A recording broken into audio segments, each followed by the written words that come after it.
The Old House. A very old house stood once in a street with several that were quite new and clean. The date of its erection had been carved on one of the beams and surrounded by scrolls formed of tulips and hop tendrils. By this date, it could be seen that the old house was nearly 300 years old. Verses, too, were written over the windows in old-fashioned letters, and grotesque faces, curiously carved, grinned at you from under the cornices. One story projected a long way over the other, and under the roof ran a leaden gutter, with a dragon's head at the end. The rain was intended to pour out at the dragon's mouth, but it ran out of his body instead, for there was a hole in the gutter. The other houses in the street were new and well built with large window panes and smooth walls. Anyone could see they had nothing to do with the old house. Perhaps they thought, how long will that heap of rubbish remain here to be a disgrace to the whole street?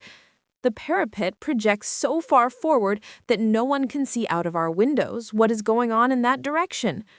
The stairs are as broad as the staircase of a castle, and as steep as if they led to a church tower. The iron railing looks like the gate of a cemetery, and there are brass knobs upon it. It is really too ridiculous. Opposite to the old house were more nice new houses, which had just the same opinion as their neighbors. At the window of one of them sat a little boy with fresh, rosy cheeks and clear, sparkling eyes, who was very fond of the old house, in sunshine or in moonlight. He would sit and look at the wall from which the plaster had in some places fallen off, and fancy all sorts of scenes which had been in former times. How the street must have looked when the houses had all gable roofs, open staircases, and gutters with dragons at the spout. He could even see soldiers walking about with halberds. Certainly it was a very good house to look at for amusement. An old man lived in it who wore knee breeches, a coat with large brass buttons, and a wig, which anyone could see was a real wig. Every morning an old man came to clean the rooms and to wait upon him, otherwise the old man in the knee breeches would have been quite alone in the house. Sometimes he came to one of the windows and looked out. Then the little boy nodded to him, and the old man nodded back again, till they became acquainted and were friends, although they had never spoken to each other, but that was of no consequence. The little boy one day heard his parents say, "The old man opposite is very well off, but is terribly lonely." The next Sunday morning, the little boy wrapped something in a piece of paper and took it to the door of the old house, and said to the attendant who waited upon the old man, "Will you please give this from me to the gentleman who lives here? I have 2 tin soldiers, and this is one of them, and he shall have it because I know he is terribly lonely." And the old attendant nodded and looked very pleased, and then he carried the tin soldier into the house. Afterwards he was sent over to ask the little boy if he would not like to pay a visit himself. His parents gave him permission, and so it was that he gained admission to the old house. The brassy knobs on the railings shone more brightly than ever, as if they had been polished on account of his visit, and on the door were carved trumpeters standing in tulips, and it seemed as if they were blowing with all their might. Their cheeks were so puffed out. "Tan-tarara, the little boy is coming! Tan-tarara, the little boy is coming!" Then the door opened. All round the hall hung old portraits of knights in armor and ladies in silk gowns, and the armor rattled and the silk dresses rustled.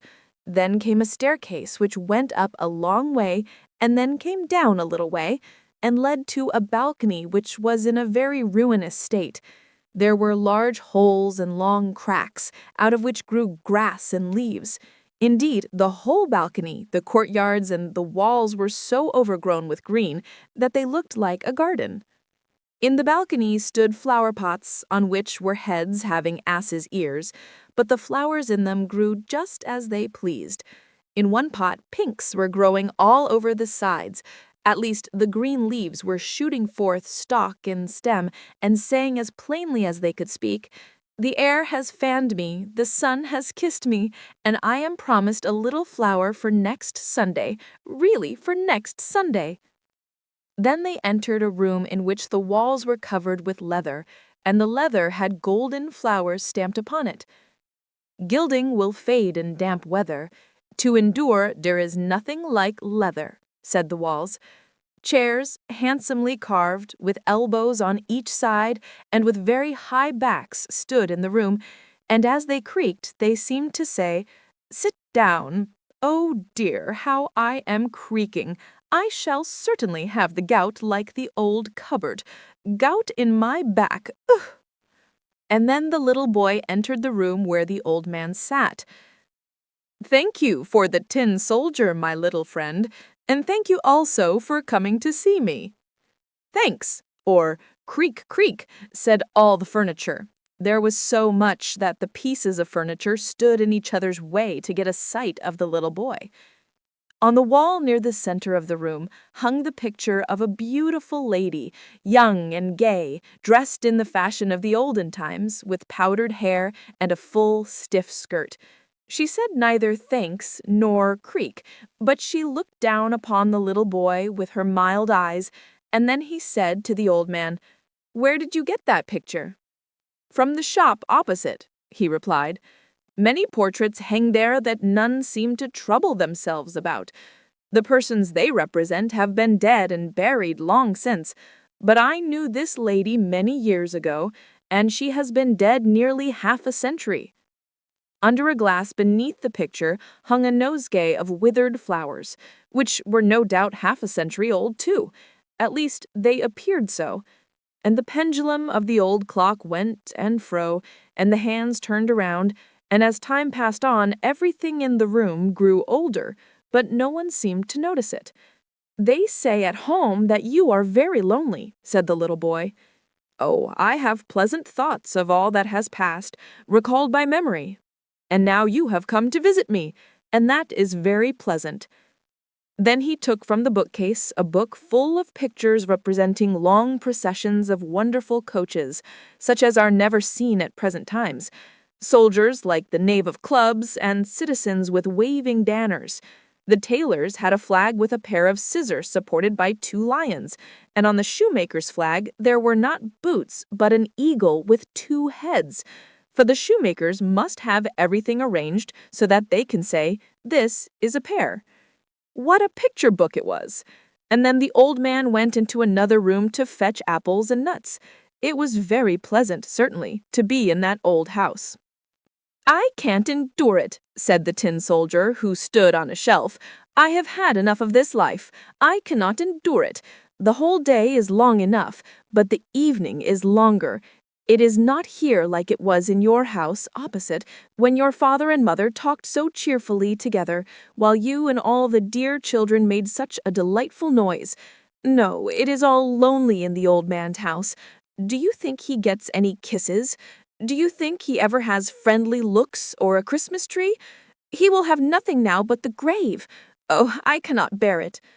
"You must not look only on the sorrowful side," said the little boy. "I think everything in this house is beautiful, and all the old pleasant thoughts come back here to pay visits. Ah, but I never see any, and I don't know them, and I cannot bear it." "You must bear it," said the little boy.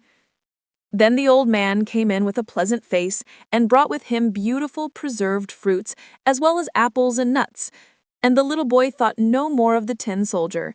How happy and delighted the little boy was!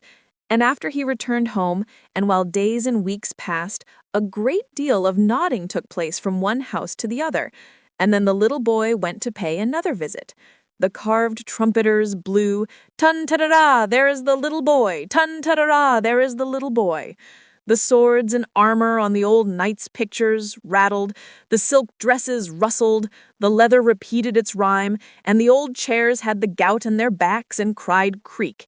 It was all exactly like the first time, for in that house, one day and 1 hour were just like another. "I cannot bear it any longer," said the tin soldier. "I have wept tears of tin. It is so melancholy here. Let me go to the wars and lose an arm or a leg. That would be some change. I cannot bear it.